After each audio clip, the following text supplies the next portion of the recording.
Hello.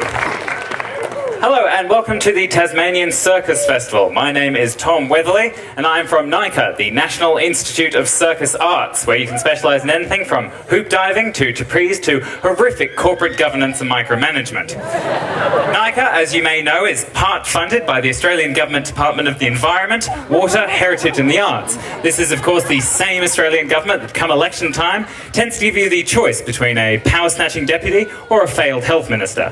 But luckily, no matter who you chose, the people who are most desperate, most in need of our assistance, most tired, confused and oppressed, will be shipped off somewhere else as their boats are rejected from our shores, so that the pesky issue of their poverty and ethnicity is someone else's problem.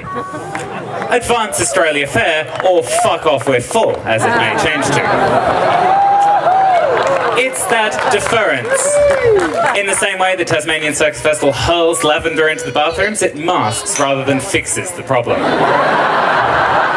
But I digress. The aforementioned Department of the Environment isn't, of course, part of the AIC, the Australian Intelligence Community, which I'll be discussing at length tonight. The AIC is a broad collective of departments and agencies whose role is to collect and analyse information relating to Australia's security and well-being. It's comprised of several different departments and agencies, and I'll go through a few of those with you now. There is, of course, ASIO, the Australian Security and Intelligence Organisation. They deal with national security matters. Australia's much less interesting answer to MI5. There's also ASIS, the Australian Secret Intelligence Service. They deal with international security matters. Australia's answer to MI6, where James Bond lives. Actually, fun fact about ASIS, it was established as an agency in 1952, but it wasn't until 20 years later in 1972 that it was finally exposed by a national newspaper and brought into the public's attention.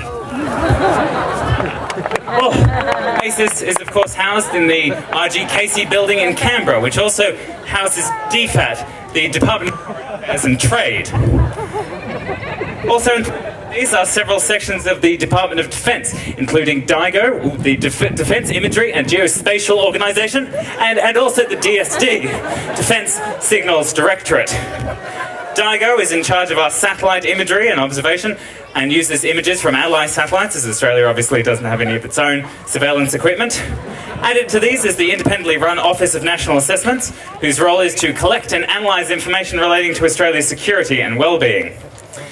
These and the ONA are divided into three portfolios. The Attorney General has the ASIO and the AFP, the Australian Federal Police. The Defence Minister has the Defence Intelligence and Security Group, which is comprised of DIGO, the DSD and the DIO. While the Foreign Minister has ASIS and DFAT in his portfolio. These ministers and the ONA Prime Minister briefings about information gathered and what it could mean for security and well-being. Governance and General Code of Conduct is laid down by PM&C, the Department of the Prime Minister and Cabinet, and also the ASC, the Australian Public Service Commission. It also is oversight. In this case, there is the ASIO, Australian Security and Intelligence Act of 1979, and a governing body of the PJCIS, the Parliamentary Joint Committee on Intelligence and Security. There also includes a much broader group, NIC, the National Intelligence Coordination Committee, as it's known. This is a post-9/11 measure and includes areas like DIAC, which is an organisation that has intelligence as a facet but isn't its organisational goal. And that's about information sharing. There are several more agencies than that, including the Australian Crime Commission, the ACC, and also Customs and Border Security. All of these agencies will then feed into the Australian intelligence community and coordinate information that way. It's a much broader group and goes to the National Security Advisor, who works for PM&C, which is, as aforementioned, the Department of the Prime Minister and Cabinet. This is making it really difficult. And his role then will go forwards.